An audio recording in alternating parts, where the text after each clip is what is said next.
हरियाणा के गृह मंत्री अनिल विज ने नूह हिंसा ते प्रतिक्रिया देंदे हुए कहा है कि यह हिंसा किसी मास्टरमाइंड का रचिया होया प्लान है। विज ने कहा कि अधिकारियों को पूरे मामले की जांच के आदेश दे दिते गए ने ते जो भी दोषी होवेगा उस दे खिलाफ सख्त कार्रवाई की जाएगी। उत्थे ही हालात की जानकारी देंदे हुए गृह मंत्री अनिल विज ने दस्सिया है कि केंद्र तो सुरक्षा फोर्सां दीयां 20 कंपनियां मंगवाईयां गईयां ने ते एयर फोर्स नूं भी स्टैंड बाई ते रखिया गया है तां जो एयरलिफ्ट की जरूरत होई तां स्थिति नूं संभालिया जा सके। फिलहाल नूह दे विच हालात काबू हेठ ने अते इंटरनेट सेवावां बंद करन दे नाल-नाल कर्फ्यू लगा होया है। किसी भी स्थिति दे नाल नजिठण दे लई वड्डी गिनती विच फोर्स तैनात है। नूह दे नाल लगदे इलाकिਆਂ दे विच फोर्स भेजी गई सी ते अज हरियाणा दे बाकी हिस्सिਆਂ विच भी फोर्स भेजी जा रही है।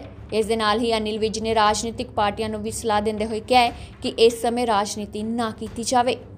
में है हमने 30 कंपनियां हरियाणा की और 20 कंपनियां जो हमें केंद्र से मिली हैं वो हमने वहाँ पर डाल दी हैं और सारा जो नूह क्षेत्र है उसको 8 थानों में बांटा गया है। हर थाने के ऊपर एक IPS अधिकारी लगाया गया है और हम FIR दर्ज कर रहे हैं। जैसे जैसे तथ्य एकत्रित हो रहे हैं उनके ऊपर हमने सोशल मीडिया की भी हम पूरी रिसर्च कर रहे हैं कि ट्विटर पर या फेसबुक पर क्या क्या पोस्टें डाली गई और वो कितनी इस काम के लिए दोषी थी, उसका भी हम सारा कर रहे हैं और लगभग 41 FIR हम दर्ज कर चुके हैं और 116 लोग केवल नूह में गिरफ्तार किए हैं।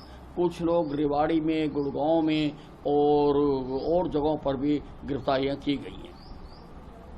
तो अभी कौन कौन से डिस्ट्रिक्ट हैं सर जिनमें 144 है या कर्फ्यू है, क्या क्या?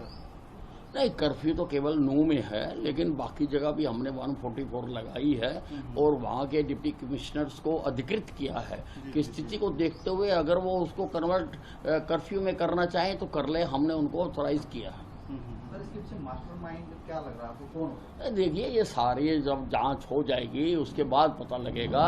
एक चीज तो निश्चित तौर पर कही जा सकती है और हर व्यक्ति कह रहा है कि इतना बड़ा बवाल एक दिन में नहीं हो सकता, किसी हादसे से नहीं हो सकता। इसके लिए किसी न किसी ने प्लानिंग की है, किसी न किसी ने लोगों को इकट्ठा किया है। अलग अलग स्ट्रेटेजिक पॉइंट के ऊपर वहाँ पर पत्थर इकट्ठे किए गए हैं, गोलियां चलाई गई हैं, हथियार इकट्ठे किए गए हैं, लोग इकट्ठे किए गए हैं। तो पर किसने की है, कौन है इसके पीछे, हम उसकी पूरी जांच करेंगे और हम प्रदेश और देश के सामने उसको बेनकाब करेंगे जिसने ये सारा खेल खेला है। DSP की तरफ से पूरे भारत में एक प्रोटेस्ट की कॉल दी गई है शाम को, दोपहर को, तो हरियाणा में भी इस तरह की अगर नहीं, वो सबको अपनी बात कहने का अधिकार है और आप जानते हैं कि एक्शन का रिएक्शन होता है, ये प्रकृति का नियम है। लेकिन वो बिल्कुल शांतिपूर्ण तरीके से हो ऐसा हम सबको कहना चाहते हैं कि वो अपनी आवाज़ उठाएं, वो सबको अधिकार है। लेकिन वो शांति को बनाए रखें, कानून व्यवस्था के साथ कोई खिलवाड़ ना करें। सर कितने इसमें सारे अभी तक कैजुअलिटी कितनी है और जो इंजर्ड हैं क्या वो सारे सेफ हैं? कल तक 5 थे लेकिन अभी समाचार आया है कि एक और डेथ हो गई है, तो उसका भी हम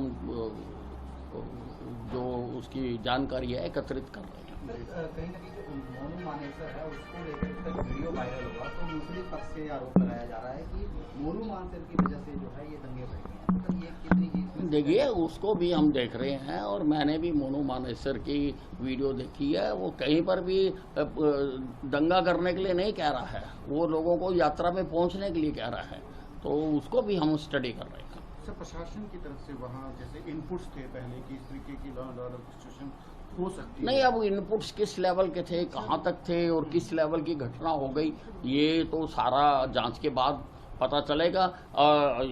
यूजली क्योंकि ये हर साल यात्रा निकलती थी तो ये एक तरह से लोकल प्रोग्राम है और लोकल प्रोग्राम प्रदेश में हर जिले में होते रहते हैं। जरूरी नहीं होता कि उसकी जानकारी सारी प्रदेश स्तरीय तक अधिकारियों को दी जाए, तो स्थानीय कार्यक्रम होते रहते हैं। उसी के तहत इनको इजाज़त दी गई थी और जितनी पुलिस फोर्स पिछली यात्राओं में लगाई जाती थी उतनी पुलिस फोर्स 31 तारीख को भी लगाई गई थी।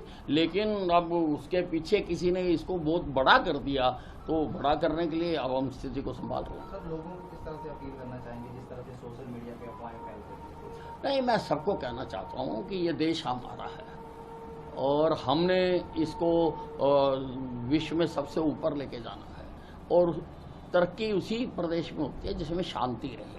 तो आप ऐसी कोई हरकतें ना करें, कोई गलत पोस्ट ना डालें, कोई किसी को फॉरवर्ड ना करे, कोई किसी को वायरल ना करे, नहीं तो हम सबकी निगाह रखे हुए हैं। अगर कोई सोशल मीडिया के माध्यम से, अगर कोई व्हाट्सएप यूनिवर्सिटी के माध्यम से कोई खेल खेलना चाहेगा तो हम उसके खिलाफ भी कार्रवाई करेंगे। सर अभी तक कितनी FIR दर्ज ये मैंने बताया कि 41 FIR तो केवल नूंह में दर्ज हुई हैं और 116 लोग केवल नूंह में गिरफ्तार हुए हैं। अभी और गिरफ्तारियां होंगी और बाकी गुड़गांव में भी हुई हैं गिरफ्तारियां और सोना में भी हुई हैं, रेवाड़ी में भी हुई हैं। तो पूरी तरह से सब जगह पर काम इंटरनेट को लेके क्या खबर